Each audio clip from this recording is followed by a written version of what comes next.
Noise o el backgroundo. Yeah, what you said. That's Spanish for Donde está the noise o el backgroundo. Right. Okay.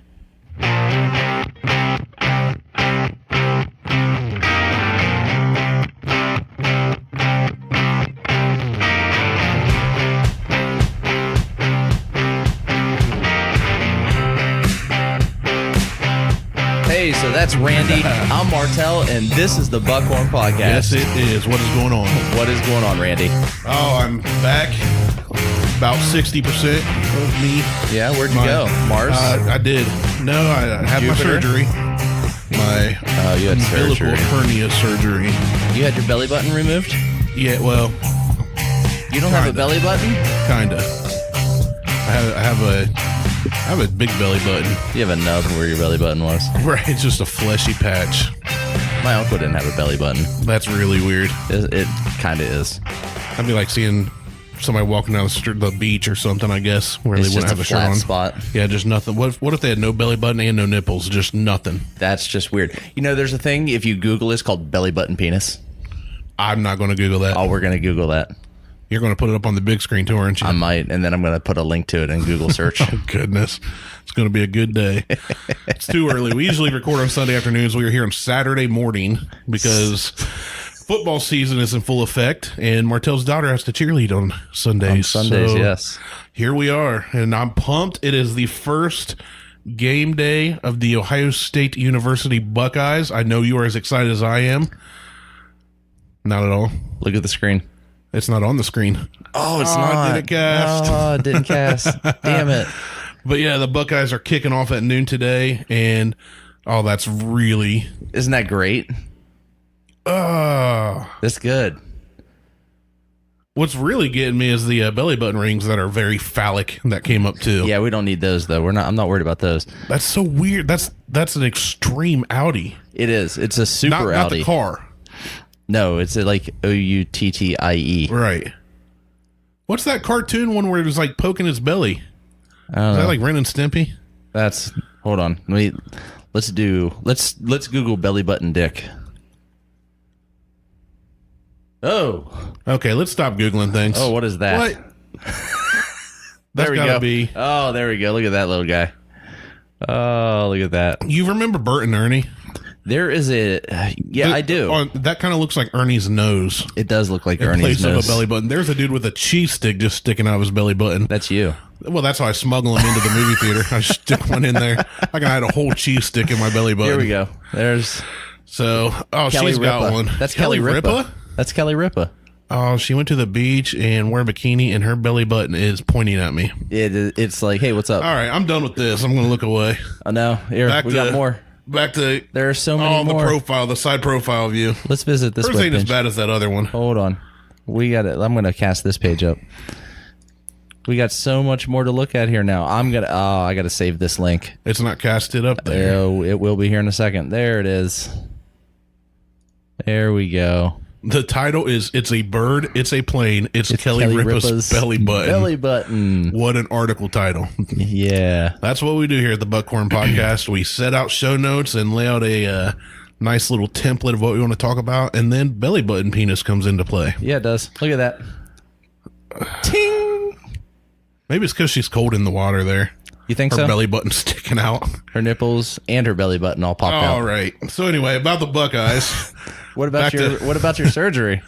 Yeah. Oh, that doesn't bother me. I'm hurting from my surgery. I'm 2 weeks out now from it.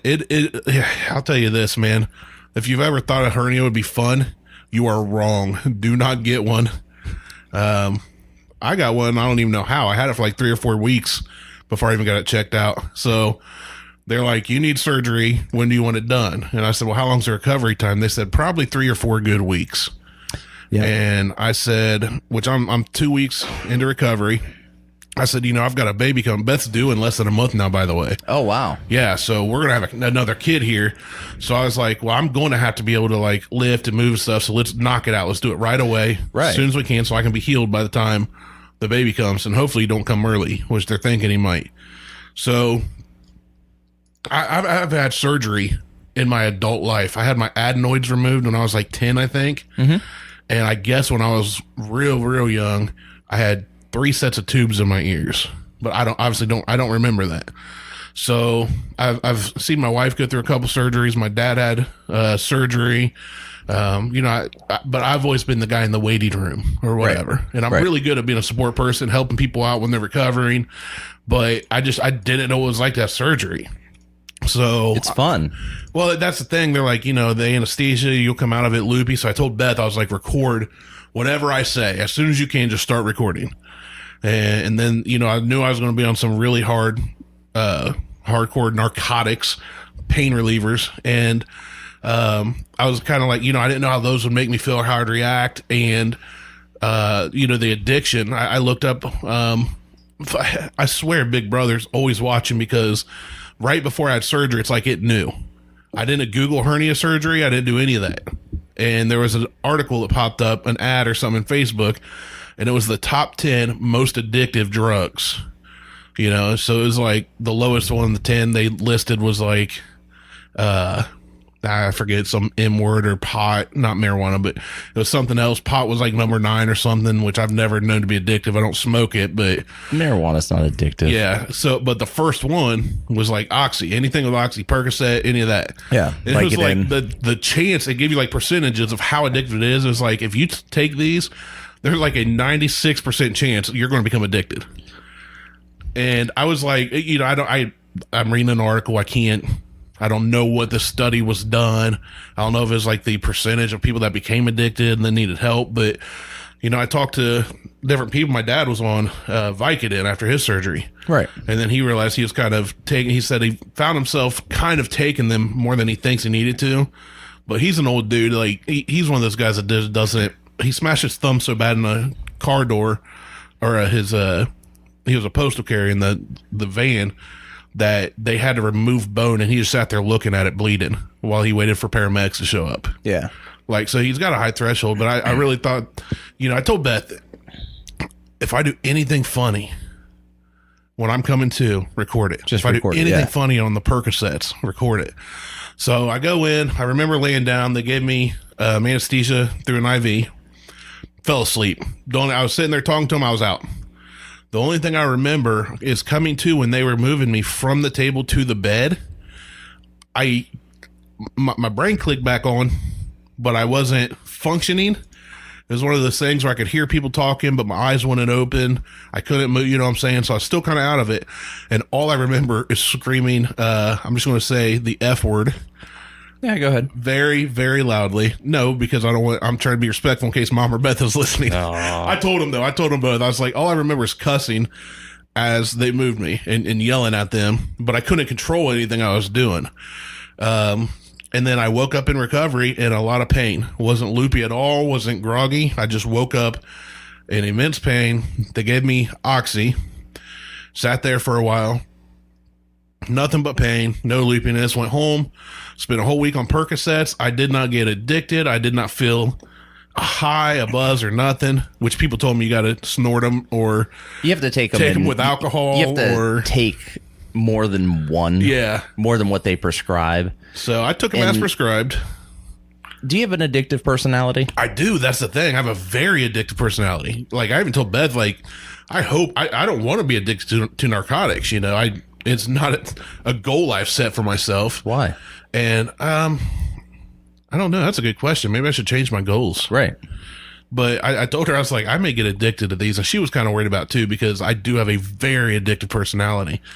And no, I took them for a whole week. And see, because if you just take them as prescribed and you don't feel the effects of them, yeah, I don't think you're not going to get that. You're not going to get that high from it. You're going to have to take more than one at 10 milligrams to get that high, that buzz or whatever. I mean, yeah, you're gonna take one at 10 milligrams, and it may knock the edge off, and that's all it's gonna do.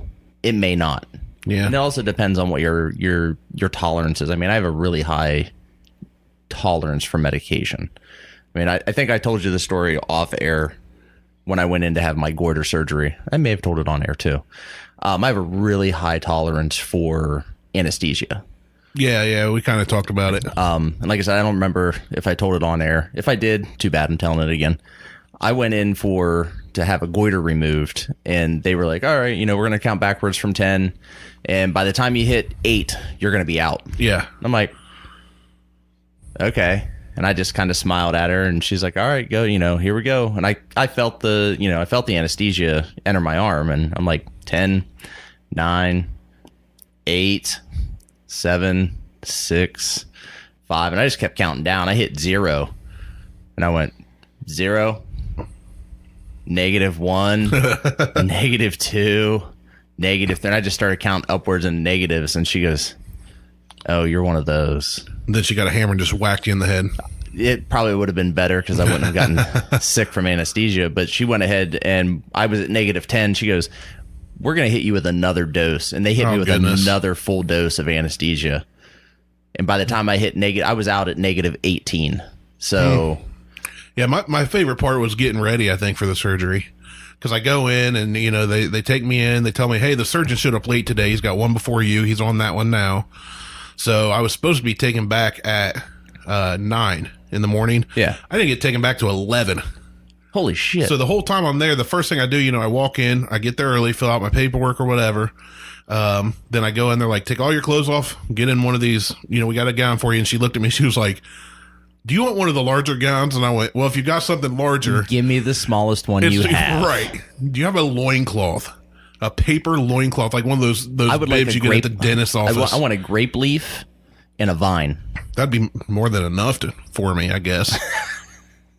But I, so I stripped down butt naked, got this backwards robe on, and I just sit and wait and wait and wait. And the anesthesiologist. That's not even a word. Maybe I am high. Maybe the Percocets just took a week to kick in.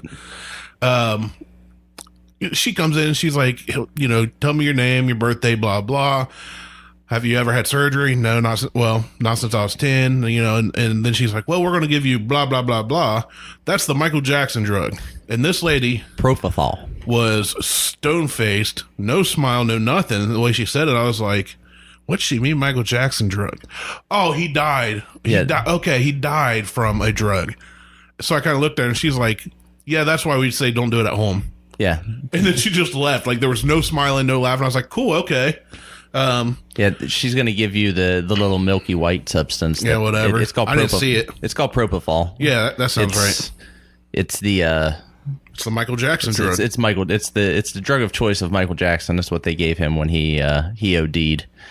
But it's one of those that you have to be monitored on it. There needs to be a doctor there at all times because it is. Well, yeah, I didn't read about all that before. Highly volatile. Yeah, I read that afterwards. Yeah, I read all of that crap afterwards because I don't want to know going in. Well, they will. It can put you in the shit can put you in a coma. Yeah, obviously. I read that, and it will. But it can also put you in a very if it's they dial it in and it's computer controlled. Right. So they can put you in a lucid state where it doesn't completely knock you out, or they can completely knock you out, or hell, they can just put you in a coma and kill you. All right. With it. So yeah, I read all that afterwards. It's kind of like when somebody says, here, try this, and they hand you some kind of meat. Oh, here, try this. Don't tell me that it's the neighbor's and dog. Salsa. Yeah, Oreos and salsa. Oh, I meant to get some on the way in today. Gross. No, we're going to do that. Martell and I talked, folks. We are going to start a segment called Buckhorn Bites where we take random food combinations. And here's the thing that I love about it. Topics. Oh, we totally, dude, we shift gears here. We're not a car show, but we throw gears like we are, rowing through them. But the thing speeds like a semi truck. I'll try Oreos and salsa. I shared a meme. It was a pack of Oreos. The middle row had been discarded, discarded, and it was filled with chunky salsa. And Martell's reply was like, on Facebook was just about how gross it was. Everyone's response was how gross it was. Well, yeah. I was just talking about our conversation specifically, but obviously it's not something I ever thought of. It's not something I think would be good, but I will try it for the sole purpose of the show. And the best part is, Martell wanted to name the segment, What Will Randy? And I said, no. We are co-hosts. We have said from the beginning we're co-hosts. And the thing is, Martell does not do nasty food. No. Like bad combos. You don't eat McDonald's. Hell no. Which I don't either. I really don't. I had a chicken wrap the other day. I turned down Wendy's the other day. Okay, junior bacon cheeseburgers are the slam. Dude, Best cheeseburger that you can get for a cheap junk, no real actual meat is a Wendy's junior bacon cheeseburger. When it comes to fast food anymore, and this is going to sound horrible, when it comes to fast food anymore, I am down to Taco Bell. Okay. Hold on. Hold on. Taco Bell. Say it. Arby's. Okay. And Chipotle. And Chipotle, I don't even technically consider fast food. It's never fast. It's never fast, but... And it is actually, like, I would consider that more food, like... Yeah, it's more food, but when it comes to, like, fast food chains... I love how you just banged on McDonald's and went, Taco Bell? Like, that's your first... I was waiting for White Castle. No, I don't do White Castle. We need to do... We're going to do a taco challenge. That's happening. I think I can out-eat you in tacos. We'll see. What kind of tacos we getting? Taco Bell tacos, cheap ones? No, we'll go... Well, it depends on how many... I mean, do you plan on plugging 30 in your hole? If that's what it takes to beat you. I mean, then we're going to have 29 in yours. We're going to have to do Taco Bell. Man, I wish we got paid for this show so we had a budget. Oh, yeah, we spent... Sorry, Beth, I just spent $100 on tacos. We just went to Habaneros and dropped $300. Oh, goodness. If I went to Habaneros and dropped $300, her only response would be, did you bring me any tacos home? If I went to Habaneros and told them we were having a taco challenge, that shit better be it better be sponsored. Oh man, maybe we can do that. They better be paying for that. Tell them that we're gonna talk about them on air. I'll bring them up. But in that case, we're doing a video podcast, and most of this equipment isn't coming with us. Bing! Light bulb just went on. That's why. Habaneros tacos are legit tacos, like the double shell. Oh, dude, I will slam. There's not two of those. I'll easily get... But I easily put down 8 tacos at Gaucho's and was ready to go back for more. Oh, that's cake. Right. I can put down they're the same thing as Habaneros. I can put down 8 tacos at Taco Bell. I can put down 8 burritos from Chipotle. That's fully a lie. There's no way I'd be able to do that. But I put down 2 cases of the take-home cases from Taco Bell. How many are in that? 12. Oh, yeah. So that's 24 tacos. Yeah, we're going to need a lot of tacos, man. And that was 3 years ago. Yeah, but you're a lot leaner now. Last time I did that. You don't eat that way anymore. Well, look at Joey Chestnut. He eats 36 hot dogs in 2 minutes. You're not Joey Chestnut. You don't eat. But he's lean too. Yeah, but he trains for that. Those guys train. Who says I don't train for this? You train sucking down hot dogs for this? I don't train sucking on anything. You throw hot dogs to get ready to beat me in a taco contest? My fantasy league, this is a nice segue because it has to do with food. Every year we kind of run it like the show The League, which is hilarious even if you're not into fantasy football. But whoever wins, they decide a competition for next year's draft order. One year, the guy that won decided we're going to have a hot dog eating contest. And I was like, let's do it. So we literally brought like 100 hot dogs. We have 10 guys, right? So I think we only brought 100 hot dogs. And the rules were simple. You had the most you could eat, I think, in 3 minutes or something. We did 2 or 3 minutes. You could have anything you want to drink, and you could use any condiments you wanted. And I know that's not official hot dog contest regulations, I guess. That's just adding to the to getting through your hot dogs if you're adding condiments. Yeah, well, I like ketchup. So we all lined up on this table. What kind of child are you? And everybody had like 10 on a plate. One guy ate 2 and said, I'm done. He was just like, I did my part of the competition, but I'm not cramming a bunch of mystery meat down my gullet.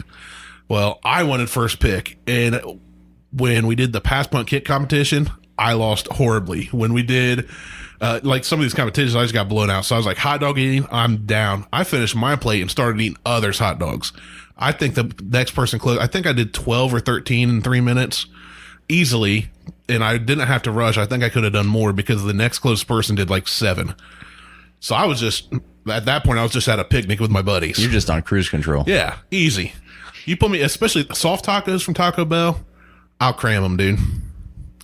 No, which is really weird because I saying that because my follow-up with the surgeon was a couple of days ago, and he was like, my lungs look great, my heart looks strong, my cholesterol's awesome, blood sugar, everything. He's like, you're really healthy. And then he's just like, bro, you got to lose weight or you're going to get another hernia. So I was like, okay. And I've lost about 6 pounds so far. And now I'm sitting here talking about eating 30 tacos. Hope my surgeon's not listening. I doubt it. No one, according to iTunes, no one's listening. But iTunes sucks. But we are also being listened to in 3 different countries. We are being listened to in 3 different including countries: the UK, Ireland, and Sweden. And Sweden. That's Swiss. Yeah. Every time I think of Sweden or the Swiss, all I think about is how much the homeboy and Cool Runnings loved the Swiss bobsled team. Oh, that's how the Swiss do it, man. I like their chocolate. Sweet Swiss chocolate. Oh, so good. Yeah, I hadn't thought about that. Put hazelnut in it. Talking about a lot of food. Yeah. So the Buckeyes kick off today. Yeah, so what? All right, what's next? That's my surgery. I'm recovering. I'm good. That's good to hear. I'm glad you're back. I'm actually in pain right now sitting here, but we'll make it. No one else knew it, but I missed you over the last 2 weeks. Oh, I feel so warm and welcome. Good. Now get out. Okay. Wah, wah. So we recently, from I think it was not the last time we played the Urban Dictionary game, there was a little definition that came up. Yeah, this my story about my challenge that I've like for a decade been trying. The screaming your own name. The screaming your own name during coitus. Yeah, coitus as you during called passionate lovemaking. So, and someone, we're not going to name names. Someone decided to. And we named it. It got named, and it did. It got named. It got submitted to Urban Dictionary. It got named, and it was called. It's called the Buckhorn Bellow. Right. And it was submitted by Otis Nice. Wonder who that is. It's screaming your own name as loudly as possible, rather than your partner, at the height of primal orgasm for the purpose of perplexing them and congratulating yourself on a job well done.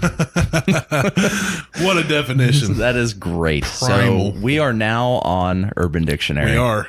That is amazing. Otis Nice, whoever you are. Amazing Randy. Individual. That may be a moniker that I use from time to time. That is great. Sally, you won't believe what Dave yelled out while we were having sex last night. Jane, oh no, did he scream another person's name? Sally, no, he buckhorn bellowed. Apparently he was proud of his work. I should have added he buckhorn bellowed and gave himself a high five. Self high five. We may need to change that. I'm going, no, he yelled his own name. Jane, he buckhorn bellowed you. He was apparently proud of his own work. Oh, yeah, I submitted that. I'd never thought it'd get accepted. That is great. I submitted that, and like minutes later got an email like, your definition has been reviewed and accepted. So pretty proud of that. That's great. I love that. I love it. We can get it on coffee mugs.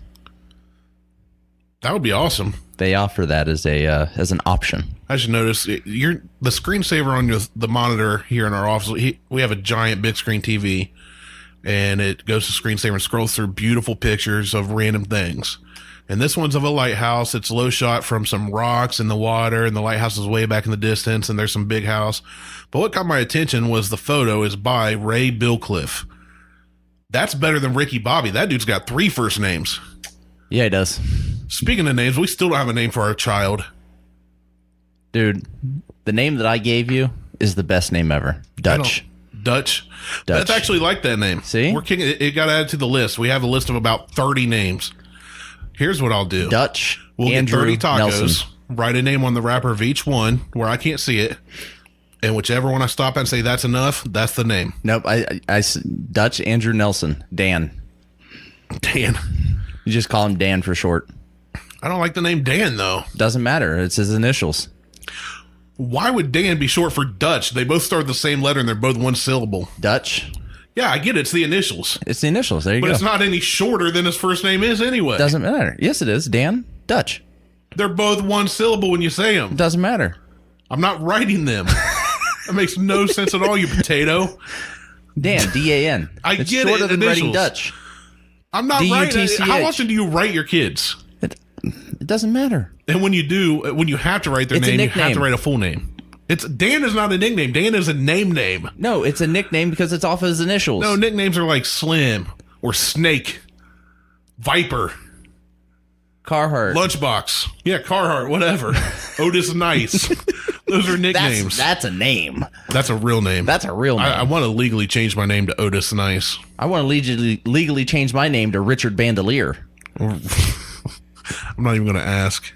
Dick Belt. Don't make me laugh too much. It still hurts, apparently.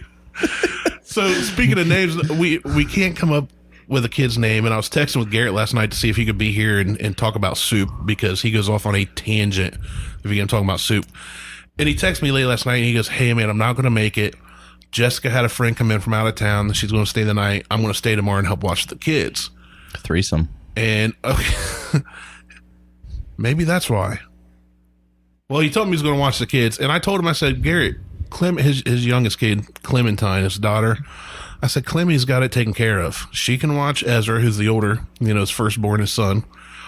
I said, let Clemmy take care of it. And he said, that's what terrifies me. You got to know, Garrett has 2 kids, a boy and a girl. His youngest, like one of the stories that he told this summer, they were out jumping on the trampoline, and a bee came by, and Ezra kind of freaked out. Ezra's, I think, 4 years old, maybe 5. And Ezra's like, a bee, he just knows that, watch out for bees, they'll sting you, I guess. I don't know if he has been stung. Clementine said nothing. She climbed off the trampoline, took her flip-flop off, and chased the bee. And then when the bee flew over the fence, she kind of looked at it and was like, that's right, and then just went back to playing. Like, this girl has no fear. So I'm texting Garrett about whether he's going to come. I said, let Clement, Clemmy's going to watch Ezra tomorrow. It'll be fine. And he sent me this conversation that his wife had with the kids, and they were trying to review gun safety while they were driving. Hey kids, she says, Clementine, what do you do if you find a gun? Just a random gun. Okay. Clementine said, shoot people. Clementine, I think she's 3, maybe 4. So she said, shoot people. And Jess said, no, try again. Clementine said, shoot strangers. So Jess says, no. Clementine said, shoot bad guys. So Ezra pipes in and says, the only time you do that is if you look behind you first and a bad guy with a gun is going to chase you.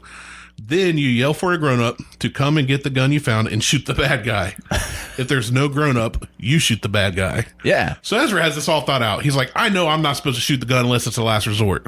So as a young kid, they've done a very good job teaching their kid that you don't play with guns. It's not a toy, Clementine wants to take that thing to shoot up the neighborhood. She's just like, pow, pow, pow, pow. So I texted him back like, Ezra is lawful good and Clementine's chaotic evil. And then it reminded me of that episode of Family Guy where Stewie has a long lost brother that he thought he killed while he was still in sperm state. And this kid Bertram is born. Diesel, go lay down, buddy. Come on, I'm talking about cartoon guys, babies, and sperm. So this kid Bertram's born, and his whole goal is like, Stewie thought he killed him while he was still a gleam in his daddy's eye. Bertram comes out as born and basically tries to kill Stewie. So I was like, that's your kids. I remember that episode. I was like, Ezra is Stewie and Clementine is Bertram. And I was like, that's it. I'm going to name our kid Bertram, because my whole fear is like, Huck, our oldest boy, he's almost 5. He'll be 5 in February. He never played with outlets. He never got chemicals from under the sink. I mean, we put all the protective stuff in the cabinet locks and the outlet plugs. He never messed with anything. He won't even eat stuff off the floor. You do realize that Dutch is going to be a gigantic pain in your ass. Absolute terror. This is our Bertram. Yeah. So I was like, yeah, that's what I told Garrett. I was like, your daughter, literally, as young as she is already, she's Bertram. She's just popping out like, hey, there's a gun. We shoot people. Yep. That's what I have. Harley is the one who's constantly Bertram. Yeah. Yep. There you go. She shot her sister with a Nerf gun, like not like, like Nerf dart gun, like Lexi has. She actually took it, modified it towards the thumbtack sticking out the front. No. It's one of the ones that shoots the little like dimpled balls. And it hurts. Yeah. Yep. Pink. Oh man. And that's why we don't leave guns laying around. Well, she went and got that out of my closet because Nerf I took it away from Lexi, and she found it, and she's. So you took it from Lexi. Harley found it and shot Lexi with it. Yep. So Yep. Lexi got punished twice. Yep. Nice. Yeah. Oh man, this kid's gonna be absolutely terrifying. It's awesome. It's so awesome. So we're gonna do a round of what chaps my cheeks? What chaps my cheeks? You know what chaps my cheeks? Right now, Besides it's your this side. pain Right in now, my side. Oh man, you're gonna have so much fun getting out of that chair. I think I'm just gonna roll off the chair, like sideways, kick here towards the door. That chair rolls. And just roll, but I don't think I can push it. I'm not supposed to push or pull like between 15 and 20 pounds, and I'm a little bit more than that. You're a lot more than that. Yeah. And if I'm pushing with just my legs, which my legs are incredibly strong by a couple because stones. they are a couple huge stones. You're going different units of measurement. That's a unit of measurement for our friends overseas. That's like how many hands high is a horse? I don't know. My hands are different size than most. So anyway, what chaps on my cheeks, besides hernia surgery, are group texts. What's wrong with group texts? And I've sent out a couple group texts, but when I do, it's typically, hey, reply to me in a different text, a one-on-one, if you need to talk about this, but here's what's going on, or here's where we're meeting up. Group texts that go on, not just, 5-10 messages, you're going back and forth, friends are joking, or whatever's fine. When you get thrown into a group text of like 20 people, half the numbers you don't recognize and don't have saved in your phone, and it goes on for like 60, 70, 90 messages throughout the day, different points, and then somebody goes on break and sees it, so they reply and it starts a conversation, and then somebody gets off work, so they just check their phone and it starts the conversation back up. It drives me up the freaking wall. I started removing myself from these conversations, even if it's pertinent info I need to know. Actually, the last job I was at, they had a group text for the whole company, which is like, I don't know, 20, 30, probably 30 people.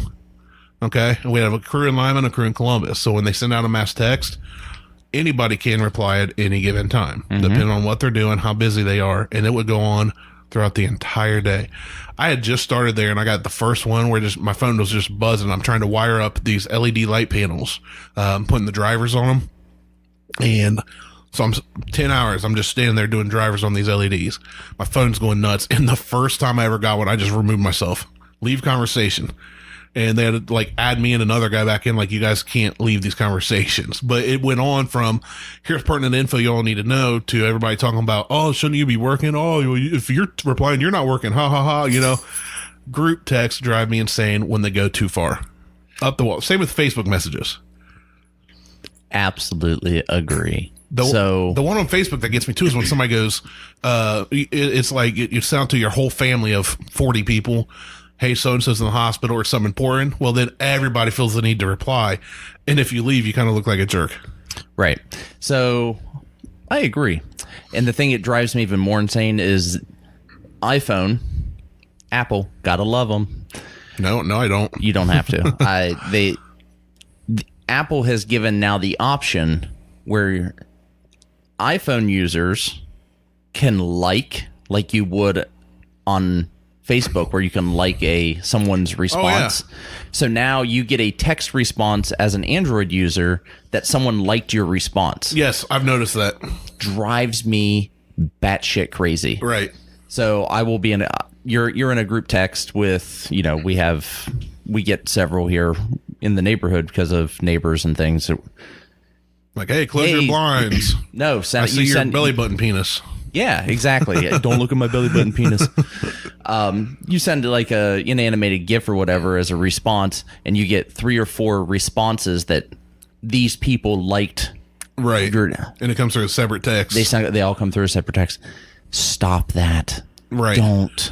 And Apple, I know somebody listening right now is a big Apple fanboy. Apple, stop. It's Apple. Right. And they're going to say, well, get an iPhone and you'll be cool too. Eat shit. Don't like a text. Don't like don't even like even on Facebook. Yeah. Don't like a response. That's something I found myself. I post a ton of memes on Facebook. I got tired of. I need to post more than. Yeah. I got so tired of all the like drama on Facebook. Facebook quickly, it was a place to catch up and share cool things, and then it quickly became an outlet for people to vent. And the reason people vent on Facebook, I think, is because we don't talk as much in person anymore. So they don't have an outlet. If you're not in the room with somebody, we don't call our, you don't see women calling on the phone with 30-foot cord while cooking dinner for the family like you did back in the 80s and 90s. No.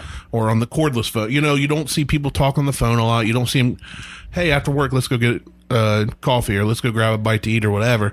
So I feel like they kind of go, here, I can tell 600 people what I'm unhappy about. They can speak their truth. What chaps my cheeks, and then they can get the sympathy they're looking for or the response, They can humble brag, they can complain, whatever. It's to get a response, right? Attention, to get attention. That there's something I need, right? And I've done that before. Certainly, I know if I look back, I've done that a lot. But I just decided I'm just going to start sharing memes. I do it every Wednesday when I post my alcohol posts. When I Whiskey Wednesdays.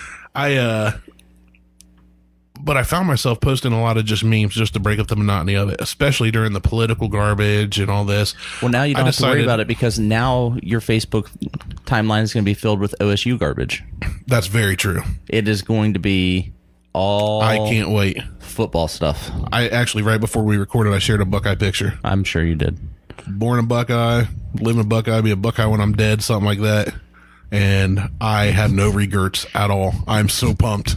Matter of fact, we need to hurry up because kickoff is in about an hour and 12 minutes. But yeah, I found myself posting these memes or something, and people would reply. Or if I'd say something about, like Beth and I, we lost 2 children. Yeah. Well, when we finally made that public knowledge, people obviously, and thankfully, people care enough to say, hey, we're praying for you, or hey, sorry, let me know if you need anything. Right. A lot of my friends, aren't believers or anything, so they'd say, hey, we're here for you. And I found myself, if I click like on one of those, I have to click like on the next 68, or I feel like I'm shunning people. Well, I just shun people. It's dumb that I felt, you don't care. I don't care. It's dumb I felt that way, but it's like if I click like on somebody's comment, I feel like I have to do it for everybody else in that scenario. Yeah. So...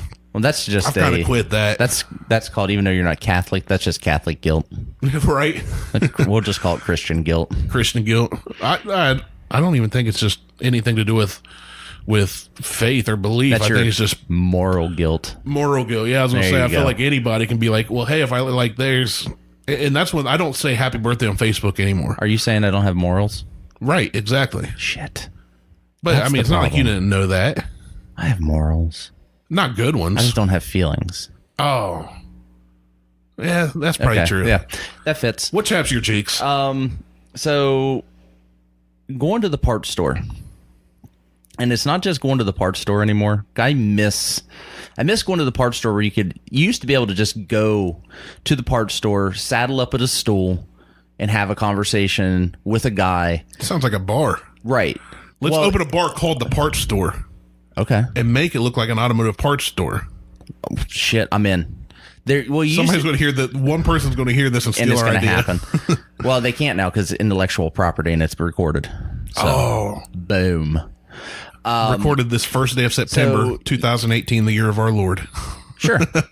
There, now we have proof. So anyway. So you used to go into like a CarQuest or a Napa, and some of them still have them if you go into smaller towns. They have you'd sit on a stool and talk to some old guy, or even just a guy that knew. It didn't matter what car you had, and it didn't matter what the age of the car was. You go and you say, hey, I'm looking for this part. I need this. And right off the top of his head, he's like, I know exactly what you're talking about. I can find it. He would go to a book, not even a computer, just a book, and flip through a book, walk in the back. And when you say flip through, like he knew about where it was too. He knew about where it was. It'd be like 300 pages, and he'd open it up to the right section without even. So, and whatever. Right. Find the part you need. I go into the parts store down in Lancaster. I think it was AutoZone yesterday. I'm looking for an oil filter. Lancaster. I'm looking for a part. I just need an oil filter.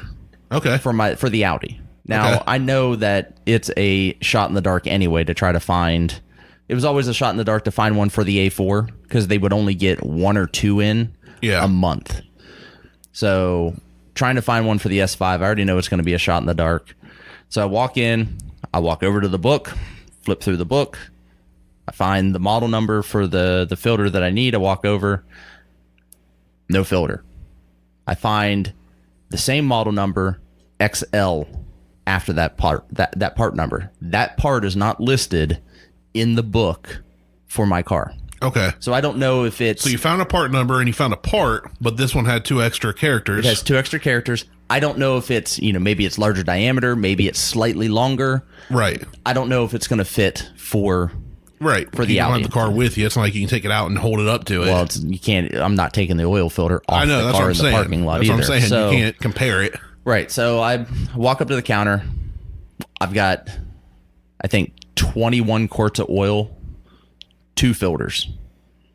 Hey, I've got this oil filter. This is the correct part number that's listed in the book, but this is not the correct filter because it has XL after it, and this filter is not listed in the book for the S5. Oh, yeah. Dude, I was up so late last night with my 2-year-old. Like, he had me up all night last night. I did kind of the same thing today. I don't need your life story. Where do you even get that from? Right. He's like, I did the same thing today. Like, I was back there and like I grabbed the wrong part too, bro. And like, so I'm like, what are you talking about? I need to know if this part is going to fit my car, right? Because the part number is the same and it has XL after it. What are you talking about? Dude, like, I'm so tired. What surfboard did you just drop off of? And how much weed did you smoke before you walked in here? My 2-year-old, he meant blunt. Right. It's like, I was up all night with my what happened? Weed. What happened? Smoking my in reefers. Part stores that you can't walk in. And I don't necessarily need a guy that knows everything. You just need a guy that can function. I need a guy that can function, that knows something. Well, I think what happened, it's like when I called for the part. I called that place in Texas and got a kid that was like, let me look up that part. I had a part number. Right. Let me look it up on computer. It says we have -1. Let me go ask somebody and I'll call you back. Gave him my number, and to this day, I've not heard back. When I called Prairie Ford out in BFE, South Dakota or whatever, dude picks up, asks for parts department. You got it. We got one number here. We are a dealership. We are parts. So I know it's some podunk little store or something. Well, and it's a guy who's been there for probably since the day the dealership and I tell opened. him, I tell him what I need. And he goes, "Oh, do you also need this bushing and this for the other side?" And I'm like, "Holy crap!" Well, that just proves that he's been there since "You're the the day third guy I've called, and you're the first one that's known what I'm talking about. I'm trying to describe a part of the phone that's very rare that it breaks. And how many people are repairing 1982 Fords anyway? You know." And it's refreshing to get somebody like that. In Circleville, there's a place up until about 2 years ago called Circle Auto Parts. Big, giant 2-story building. You would walk in there, it's very much what you're describing. You know, the store part that you walk through was probably about as big as an AutoZone, any average AutoZone or Advance, maybe a little smaller. And all the rest, and then you could even see, because it's all open, the second floor and everything was all parts. And you could walk in there as a bunch of old boys sitting behind the counter, drinking coffee and talking, say, I need this part for whatever vehicle, and somebody would just walk and get it. Yeah. And it could be the most obscure random part from a 1952 Chevy. Usually they'd have and it could be something for 2012 Audi. If they didn't have it, they'd say, we can get it here in 2 days. We can have it for you in a couple days. And they knew what they were talking about. Well, that's the way it used to be in my hometown. And now they closed down, and Napa moved in there. And the Napa guys, the last time I went in, I took that broken pivot joint, and I showed it to them, and they were like, well, that's scrap metal. Where's this from? Like, they didn't even know where it was from, you know, and I'd explain, and they tried to help. Where it was from, and they said, well, what's it out of? Yeah, they did good. They tried to help, but they were like, yeah, we don't have it. We can get it here in like a week or whatever. See, in my hometown, there is still a CarQuest auto store. I think the only CarQuest I know of is in Logan. I think there's still one up on Main Street in Reynoldsburg, but there's still a CarQuest. It is still owned by a guy named Butch. If I walked in there today and said, "Hey, Butch, he'd be like, "Hey, Brandon, I ain't seen you in forever. You know, what do you need?" If I said, "Butch, I need this part for this car," he would turn around and be like, "John, go see if we have this. It's on this shelf. Right. It's under section C. It's in a blue box, and it's probably like in a blue box. They know exactly what they're looking for, or it's in bin B on shelf C." Yeah, and John would run back No, we don't have it. He's like, I can have it for you in 2 days. I'm like, I don't got 2 days, Butch. I need it today. Give me a minute. Starts calling around. He'd start calling around and be like, I found one that's in, there's one out in Irondale. It's not a CarQuest part. He goes, but I can get it for you. Or you can run out and pick it up if you need it that bad. He will find the damn thing. Yeah. You go to any of these other car part stores, like these chains. It's like the fast food of car parts. Yeah, we can have it like next week. It's Monday. Well, it's going to take us like a week to get it. Where's it at? Oh, it's in Reynoldsburg. Call them. I'll go get it myself today. Right. What do you mean it's going to take you a week to get it from the next town, the next town over? So that's. I think what happened. I think there's a big shift. I'd say the Fast and the Furious generation, I will call them /us, was the last big hurrah of car guys. Because kids these days. Well, all the Jegs. Jegs. There are no. I don't think there's any more Jegs locations. Reynoldsburg's still open. No, it's not. Did that close? That's gone. It's something else now. I didn't know that. And I need to go to Jegs. There's a Jeg. I have a gift card from 10 years ago. You better drive yourself to jegs.com. I'm going to have to go. Well, I'll have to go to Delaware. I physically need to go to a location because this is a gift card that was given to me. It is literally printed out on a piece of paper. It's not a. Is there an expiration date? No. They're not going to accept that. There's no way they're going to be like, you printed this at home. You made this in No, I'm going to have Microsoft to. That's Word. why I need to take it somewhere because it is. I got it like 10, 12 years ago. It's for $150. Why have you not used it in over a decade? What am I going to use it on? I don't have anything. I recommend an oil filter for one. Well, I need brakes now, and brakes for the S5 are like $150 for just front pads. You should buy a 1982 Ford. So I need to buy. So I was looking at their site, and I'm like, oh, I need pads. But I digress back to this issue is not just in parts stores anymore. This is happening. Well, yeah, everywhere. People do the bare minimum to get by because they are unhappy with some aspect of their life and they don't take pride in their work. Oh, no shit. Now, I'm not saying everybody's that way, obviously, but I would say a majority of people do not give a crap about you or your issue. No. Well, it's not even you and your issue. It's them. It's trying to find something or trying to even just get some good customer service anywhere. Right. Bro, what do you mean you need it? Dude. Don't bro me. Don't dude me. Yes, sir. That's how I'm going to greet you every time I come over now. Just I want to walk in and be like, how can I help you? No, sir, we don't have that part. Let me look into it. No, sir, we don't have that baseball bat. Let me check another store. No, sir, I will find this. Right. Not, bro. Well, quit going to AutoZone for your ball bats. That's your issue. That was the first thing. I walked in and said, hey, man, I need a Louisville Slugger. Well, I think it comes down to parents. Oh, no, parents and lack of parenting. A lot of it is it is parenting, one, because it's this hands-off generation bullshit that's going on. But two, there is a lack of fatherhood. Yeah. Like no father being around. And I know that some of these mothers try, but it's the ones who don't.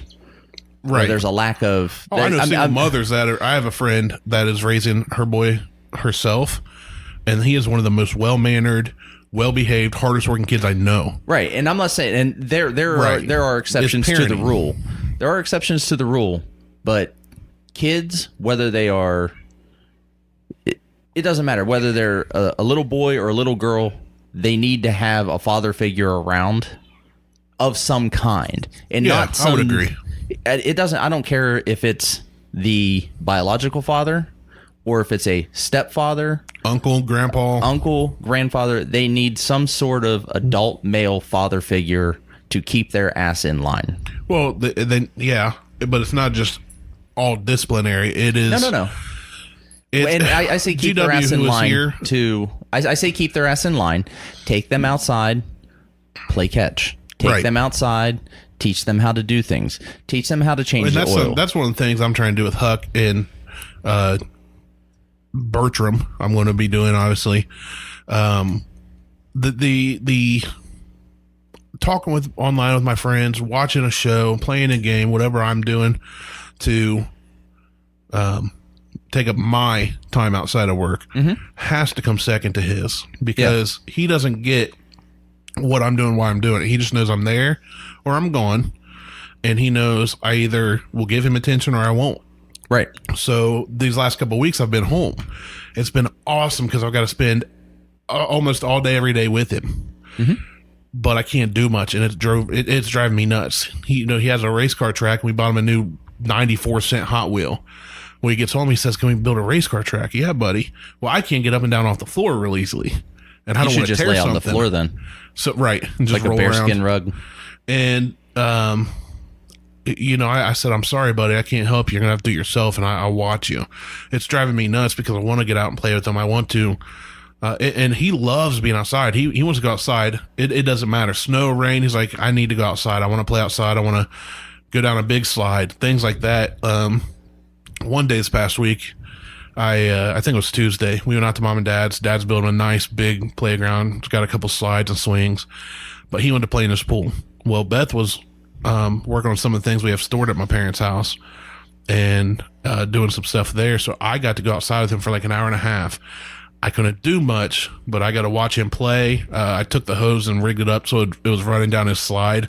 He wanted a water slide, so he told me we have to do this. So I showed him how to connect another hose to the hose, how to turn the water on, all this, and he was learning how to do things for himself. I made him pull the hose out because I'm not supposed to be doing a lot anyway. So he kept saying, "You have to do it." And I said, "Buddy, Daddy's belly's still sore. I can't do it. If you want it done, you got to do it." So he did, and I would, I tightened the hoses while it was hilarious because I rigged it up, water shooting down the slide. He gets super excited, and he was wearing trunks and like a swim shirt type thing. Yeah, dude, he shot down this slide and slid like 7 feet off, bounced, flipped, and everything. He got up laughing. I was like, he just broke his leg. The way he tumbled, I thought for sure. He's a kid. He's malleable. Dude, he got up and just loved it. So it's like, it's cool. I agree that I think it's the way kids are raised.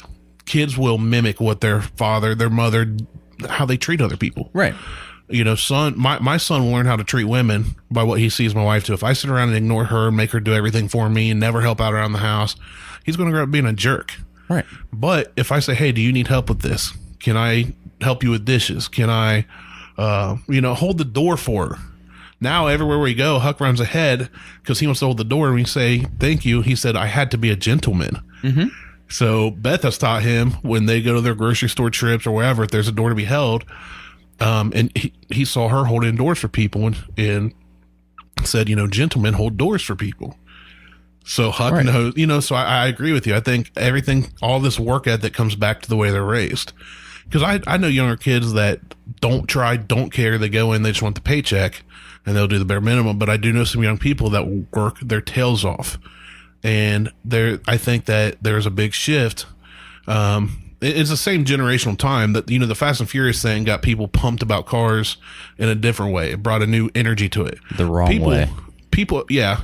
But it got people interested in cars, and it exploded. It did. Now, on Fridays and Saturday nights at Circleville, there's karaoke going on at one of the bars. There's a few things, but 15, 20 years ago, it was packed. Imports, muscle cars, vintage muscle cars, low riders. You couldn't park along Court Street in Circleville. Everybody was out cruising, checking out each other's rides. Some of them would set up races, go outside of town somewhere. Yep. And we talked about that in episode 1. Yeah, we did. And now you got kids that grew up in this.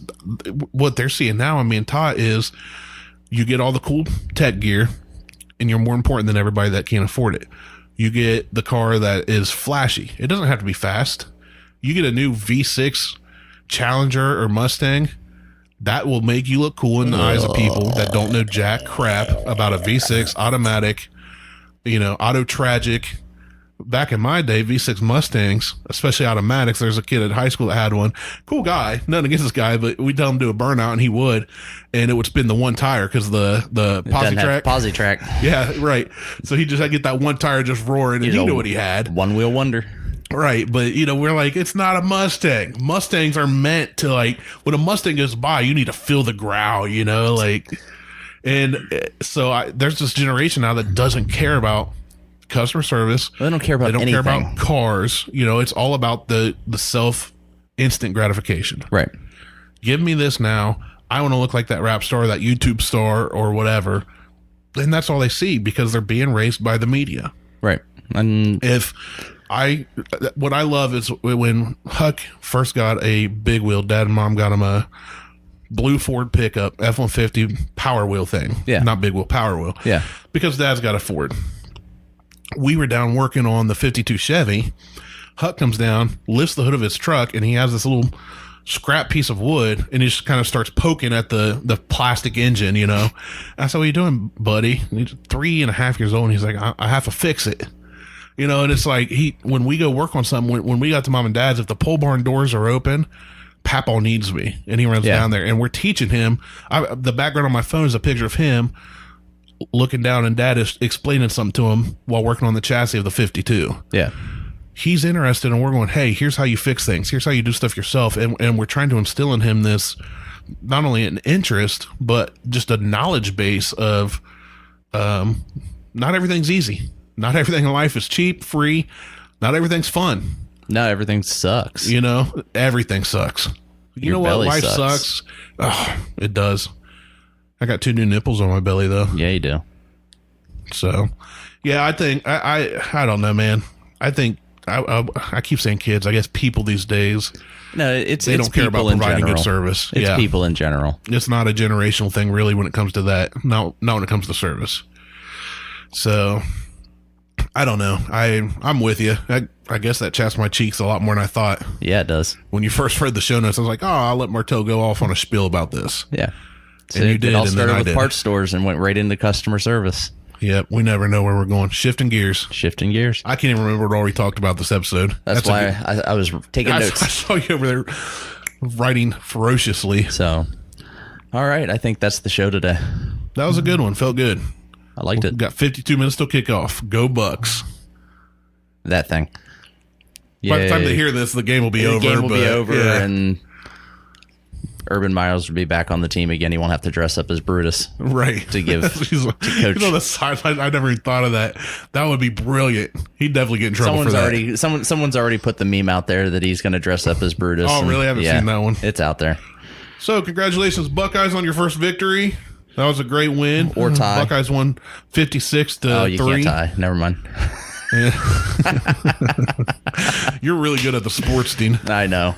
I know football. Good thing we're not a college football podcast. I'm just not a diehard OSU fan. I'm a fair weather football fan when it comes to college football. If I was living in Michigan, I wouldn't be a Michigan fan just because I hate the state of Michigan and their shitty. It smells like hot dog water. No, they have shitty roads.